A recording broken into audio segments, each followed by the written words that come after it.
It's very easy to make an accordion fold without measuring on any size paper and actually of as many sections as you want. In this example, I'm going to show you 8 sections with this paper. So I don't have to measure this and know how long it is. I just need to go ahead and fold it in half.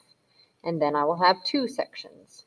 Once I take those 2 sections and fold each of them in half, and I always suggest you do single sheets fold instead of both at the same time, then I have doubled into 4 sections, and now I just need to fold each of those in half, and then I will have 8 sections.